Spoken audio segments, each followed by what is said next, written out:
UFC 317 is officially in the books, and I think it's fair to say that it 100% delivered. We had some really fun finishes on the prelims, and then I think we closed with like an all-time final three fights. You had the fight of the year between Joshua Van and Brandon Royval. You had the dominant submission win from Alexandre Pantoja, and then you closed the card with just another legendary performance from Ilia Topuria. And so in this video, I'm going to be playing matchmaker for every fighter on the main card, winners and the losers, booking them against their next opponent. This is not what I think the UFC will do. This is what I would do if I were the matchmaker, the fights that I think make the most sense. Would love to hear your thoughts down below. If you agree, disagree, let me hear it. But we have to start off with the man who this card was built around, Ilia Topuria.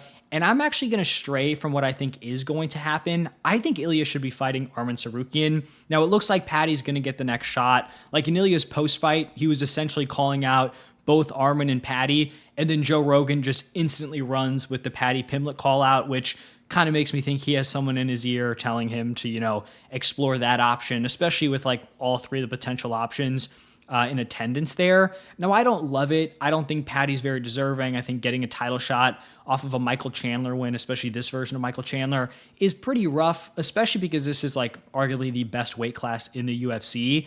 And then also just in terms of like someone who can pose a legit threat to Ilia, I think Arman is the only like true threat. Like, could someone land a huge shot and knock out Ilia? Sure. But in terms of someone who actually has like a realistic path to victory, I do think Arman's kind of the only guy here. He's on a 4-fight win streak, coming off the win against Charles Oliveira. And I think the potential like difference-making skill set in this matchup would just be Arman Tsarukyan's grappling. Now, I'm not saying Arman's going to go out there and just ragdoll Ilia. I would certainly still pick Ilia in this matchup, but Arman is a big physical lightweight. I think he is a better control grappler than a guy like Charles Oliveira. I think Oliveira is way more dangerous with his submission game, but in terms of being able to take Ilia down, hold him down for multiple rounds at a time, I do think that would be Arman Tsarukyan, who could potentially exploit that. So I'd be interested in seeing this Ilia Topuria, Arman Tsarukyan fight. I don't think it's going to happen, but I do think if Ilia sticks around for like 2-3 more title defenses at lightweight, like Arman's going to be inevitable enough that I do think we will see these two face off. Then for the loser of that main event, Charles Oliveira. Now, obviously, I think he should be taking a lot of time off, right? Got put out badly in that fight. You want to let that chin heal up before you come back. I think his next opponent should be Max Holloway, and I'd kind of be fine with this matchup regardless of what happens at UFC 318, like whether Holloway wins or loses. I still think this fight makes a lot of sense. I think also the timeline might line up. Like, even if Holloway beats Poirier, you have to imagine that fight is going to be a war. Like, maybe Holloway goes out there and just nukes him early, but that doesn't seem super likely. So even in a win, I think Holloway will probably have to take some time off. So both guys should be resting up, healing those chins. This fight has some backstory, right? They're going to be rematching from their fight a long, long time ago at featherweight. These are two of the most exciting fighters in the UFC, two of the most beloved fighters in the UFC, and both are ranked in the top 4. So win or loss for Max Holloway against Dustin, I think Oliveira versus Holloway is the fight to make. And then for the co-main, actually a matchup between two guys on this main card, Alexandre Pantoja should obviously be fighting Joshua Van. Just a shout out to Pantoja. This was his 5th title win, back-to-back submission wins in his defenses. And, for a long time, it felt like, all right, Pantoja's a very solid champion, but like Demetrius Johnson is just so far away. I feel like this is the point where we're like, man, Pantoja, not saying he's going to catch DJ and not even saying he's super close, but like, you could see the potential that like Pantoja keeps racking up these defenses, and maybe we're having a conversation about who the greatest flyweight of all time is. But I think obviously Joshua Van has to be up next here. I think this is one of like the craziest, most improbable runs to a title of all time. And that's not to say that you couldn't see the potential in a guy like Joshua Van, but just the way this thing has come together so quickly. Literally less than a year ago, Joshua Van was knocked out by an unranked Charles Johnson, and then he's just upped his activity and gone 5-0 in the last 9 months. I remember making a prediction video with the fight he booked after he got knocked out, and I was like, I don't like this matchmaking, or I don't like the fact that he's coming back so quickly. He's a young fighter, just got finished. Like, you don't want to test the chin Clearly, I was wrong because he has just gone on this absolute rampage as the number 12 guy in the world. He accepted a fight against the number 1 contender on 3 weeks' notice, days after he had just picked up a win. And then to earn that title shot, he goes out and has like a fight of the year contender to lock down that opportunity. Now, I do think this is a really tough test for Joshua Van. There is going to be an extreme grappling advantage for Pantoja. He is like infinitely more experience in the sport. But like, how do you count out Joshua Van at this point? And you beat the number 1 guy in the world. You are going to be next, Pantoja versus Van, obviously for the belt. Then for the loser in that co-main event, Kai Kara-France, I think his next fight should be against Tatsuro Taira. This would be number 4 versus number 5. Both guys are coming off of losses. Now, I do think you can make the case that if both these guys are coming off of losses, they should both be fighting kind of back in the rankings, giving someone else an opportunity.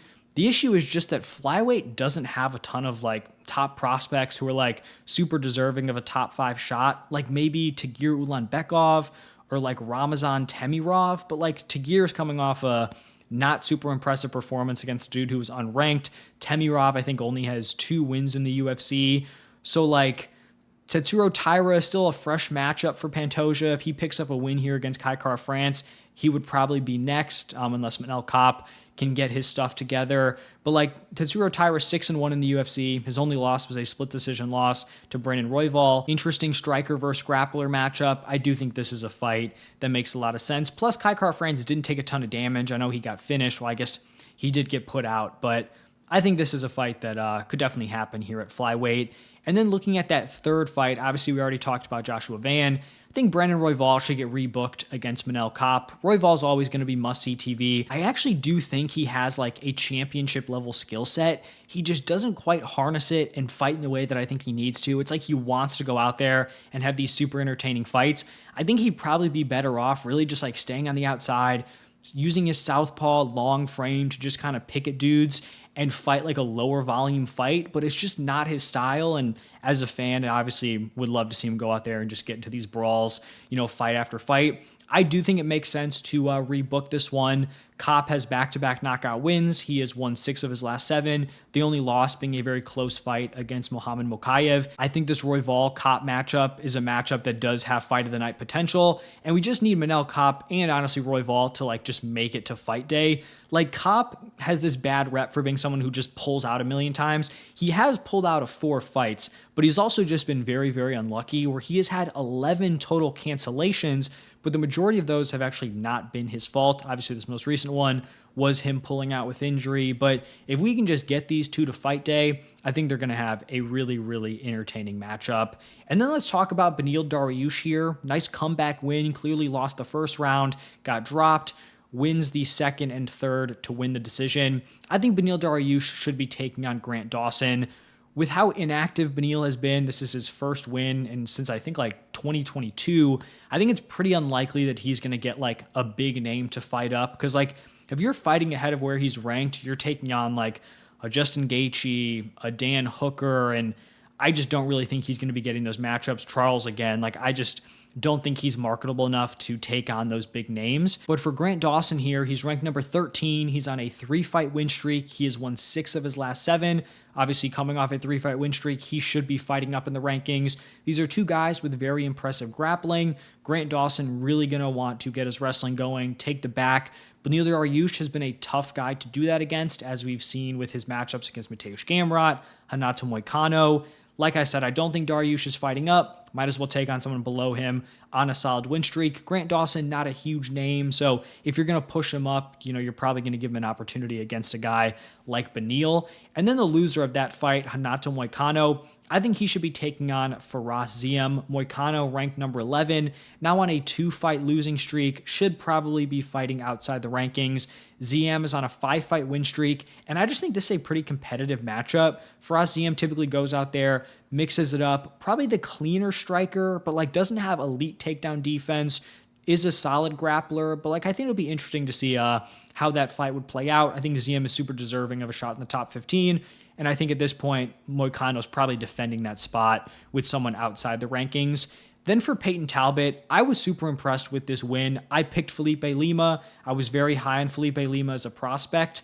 I didn't think Payton Talbott could like close the grappling gap in the like pretty much few months since his loss to Ioni Barcelos, and he did. I thought he looked great.